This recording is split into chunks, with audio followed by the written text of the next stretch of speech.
Sanjay Mittal building के सबसे top floor पर अपने ऑफिस में था। ऑफिस के कमरे में काफी डिसेंट सा ब्लैक एंड व्हाइट फर्नीचर नजर आ रहा था। अपनी घूमने वाली चेयर पर संजय अपनी ही जगह बार बार घूम रहा था। कमरे में खड़े बॉडीगार्ड्स में से किसी की भी हिम्मत नहीं थी कि कोई अपना सिर ऊपर कर सके। सर, हमने आसपास सब जगह देखा और लोगों से पूछताछ की, किसी को नहीं पता अचानक से ये बच्ची कहां से आई। यहाँ तक कि सीसीटीवी कैमरे में भी कुछ नहीं मिला। ऐसा लग रहा था जैसे वो बच्ची वाकई जादू से वहां पहुंची थी, क्योंकि इतनी सर्च के बाद भी उन्हें कोई सबूत नहीं मिला। क्या कहा तुमने? तुम्हें कोई सबूत नहीं मिला? What the hell is going on? Sanjay Mittal की आवाज इतनी तेज थी कि मजाल है कमरे में कोई चीज अपनी जगह से हिली डुली हो। अगले ही पल संजय मित्तल ने अपना राइट हैंड उठाया और कागज में लिखी उस डीएनए रिपोर्ट को टेबल पर फेंक दिया और गार्ड्स को घूरते हुए देखा।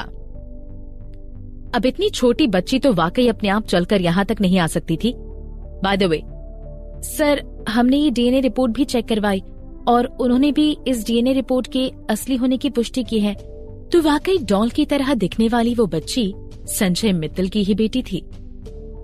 उस कमरे में भयानक शांति थी, कुछ ऐसी जैसे किसी तूफान के ठीक पहले होती है।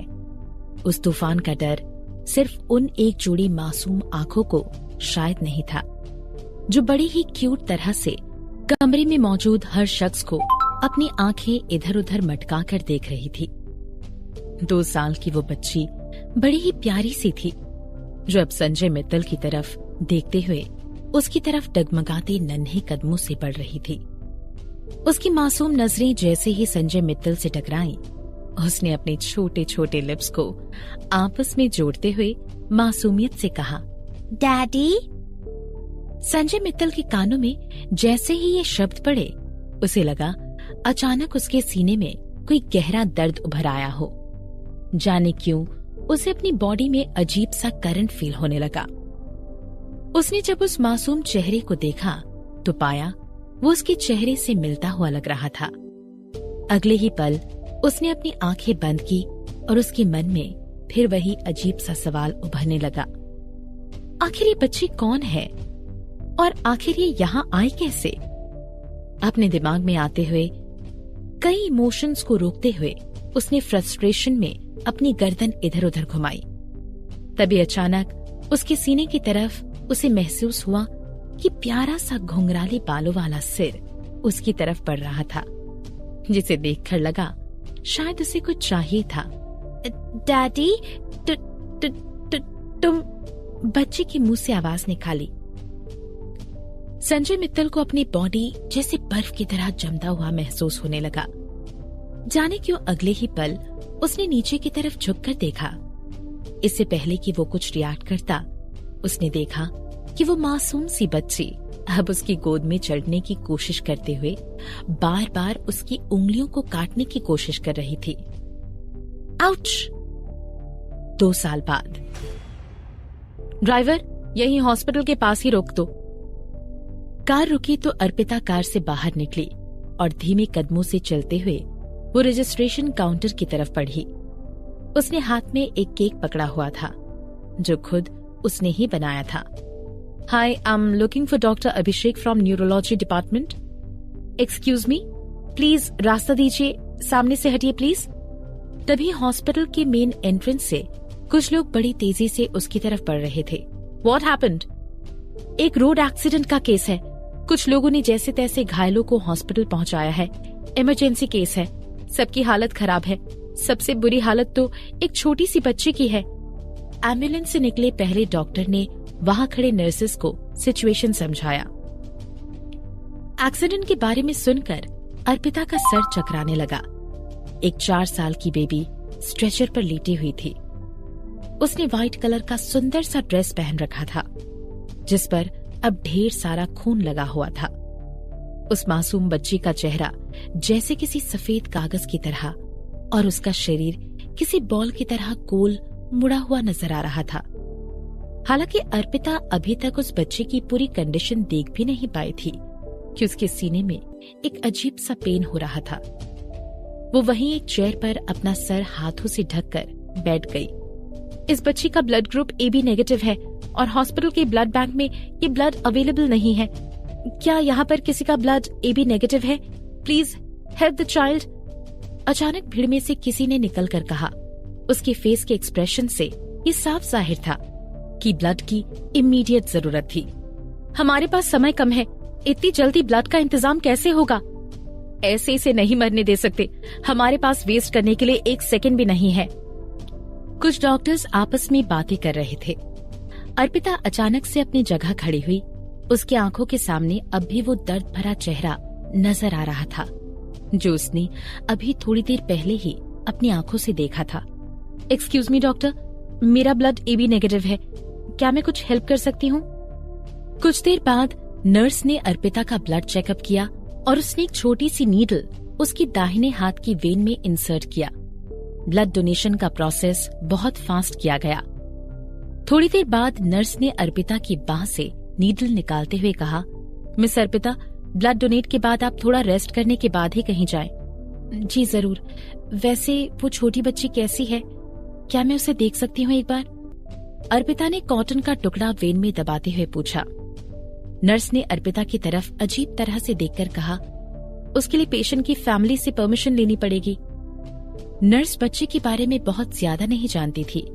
उसे बस इतना ही पता था कि वो कोई मामूली बच्ची नहीं थी, क्योंकि जब बच्ची को इमरजेंसी रूम में ले जाया गया तो उसके साथ 3 से 4 बॉडीगार्ड्स भी थे जो अभी ऑपरेशन रूम के बाहर खड़े थे। By the way miss Arpita, ये आपका है। नर्स ने केक को बेड के बगल में रखते हुए कहा। अर्पिता की नजर जैसे ही केक पर पड़ी, उसे अचानक से याद आया कि आखिर वो यहाँ आई क्यों थी। ओह नो, उसने आंखों को कसकर बंद करते हुए कहा। वो अगले ही पल उठी और उसने अपने राइट हैंड से अपने सर पर हल्की चपेट मारकर खुद को जैसे नींद से जगाया। उसने जल्दी से केक उठाया और कमरे से बाहर की तरफ भागी। ब्लड डोनेशन रूम से वो बाहर निकलकर सीढ़ियों की तरफ अभी तेजी से भाग ही रही थी कि वो किसी से टकराई। वो कोई लंबा चौड़ा सा आदमी था। इससे पहले कि वो कुछ समझ पाती या अपने पैरों को संभाल पाती, हड़बड़ाहट में गिरने से बचने के लिए वो जो पकड़ सकती थी उसने पकड़ा। उस आदमी का शर्ट पकड़कर अर्पिता ने अपने आप को गिरने से बचने की कोशिश की। चर्र, शर्ट के फटने की आवाज आई। अर्पिता धड़ाम से जमीन पर गिर पड़ी, पर साथ में वो शख्स भी उसके ऊपर था। दोनों अब हॉस्पिटल के फ्लोर पर थे। अगले ही पल उस शख्स के लिप्स अर्पिता के पिंक एंड सॉफ्ट लिप्स से टकराए। उसकी सांसें अर्पिता की सांसों से टकराई। उसका चेहरा उसके चेहरे से टकराया और अर्पिता के कुछ समझ पाने से पहले ही उसका पहला किस हो चुका था। उसका दिमाग सुन्न हो चुका था। संजय मित्तल ने कभी सपने में भी नहीं सोचा था कि उसके साथ ऐसा कोई इंसिडेंट होगा। उसे क्या पता था वो अपने बेटे को देखने से पहले ऐसे किसी इंसान से टकरा जाएगा। उसका चेहरा भी ब्लैंक हो चुका था। अगले ही पल उसने अपने लिप्स को अर्पिता के लिप्स से हटाया और हड़बड़ाकर उड़ गया। उड़ते ही वो अपने हाथों से अपनी ड्रेस को झाड़ने लगा। उसके चेहरे पर अजीब सा एक्सप्रेशन था। सर, आप ठीक तो हैं? पीछे से आते हुए एक आदमी ने पूछा। दरअसल वो संजय मित्तल का असिस्टेंट था, जिसने अभी अभी अपने बॉस को एक लड़की के ऊपर गिरते हुए देखा था, और ये भी कि उसके बॉस जो लड़कियों को पास भी नहीं फटकने देते, और अभी भी उस लड़की ने उसके बॉस को किस भी किया था। हेलो मिस्टर, नीचे तो वो लड़की गिरी थी, तो तुम्हारे बॉस को कैसे चोट लगी? हॉस्पिटल में एक बूढ़ी औरत ने संजय के असिस्टेंट को कहा। सिचुएशन को संभालते हुए अर्पिता ने उठकर अपने चकराते हुए सिर को संभाला, लेकिन अर्पिता को कुछ देर बाद समझ आया कि उसके हाथ तो खाली हैं। इस बात से वो शॉक में आ गई। उसने अपने इधर उधर देखा। उसका लाया हुआ केक फर्श पर बिखरा पड़ा था। My cake! अपने इतने प्यार से लाए हुए केक को फर्श पर पड़ा देखकर अर्पिता को बुरा लगने लगा और वो उसे समेटने में लग गई।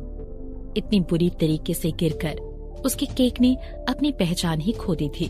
बस दिखाई पड़ रहा था तो उस केक का बिखरा हुआ ब्रेड और क्रीम। अर्पिता ने जब पीछे मुड़कर देखा तो उसे उससे टकराया हुआ आदमी जाते हुए दिखाई देने लगा। Hello mister, wait a minute. Arpita ने गुस्से में अपने गिरे हुए केक को छोड़कर जाते हुए उस आदमी को रोकने के लिए भागी। अगर वो उससे नहीं टकराता तो वो नहीं गिरती, और अब बिना कुछ कहे वो जा रहा था। जब अर्पिता उस आदमी के सामने पहुंची तो उसे देखकर थोड़ी चौंक गई। हैंडसम, शायद हैंडसम शब्द भी उस आदमी की सुंदरता को सही लफ्जों में बयान नहीं कर पाता, मगर उस आदमी का एटीट्यूड काफी रूड था, काफी चिड़चिड़ाहट वाली वाइब्स दे रहा था वो। जब उस आदमी ने अर्पिता की तरफ देखा, अर्पिता ने अपने शरीर पर रोंगटे खड़े हुए महसूस कर सकती थी। अगले ही पल अर्पिता उसे अपने पास से जाते हुए देख रही थी। एक्सक्यूज मी बहन जी, हमारे बॉस फिलहाल के लिए थोड़े बिजी हैं। आपके नुकसान के लिए कितने पैसे भरने हैं आप मुझे बता दीजिए। संजय का असिस्टेंट जान चुका था कि उसके बॉस फिलहाल अच्छे मूड में नहीं है, इसलिए वो हालात को संभालने लगा। जब से संजय को पता लगा था कि उसकी बेटी का कार से एक्सीडेंट हो गया है, वो वैसे ही हॉस्पिटल की ओर तेजी से रवाना हुआ। संजय के असिस्टेंट को डर था कि वो इस गुस्से में किसी का खून न कर दे। मुझे पैसे नहीं चाहिए, मैं चाहती हूँ कि वो आकर मुझसे माफी मांगे। सब्सक्राइब करें हमारे YouTube चैनल को SK संजीव कुमार आशिक और साथ में इस घंटी दबाएं हमारा वीडियो सबसे पहले देखने के लिए।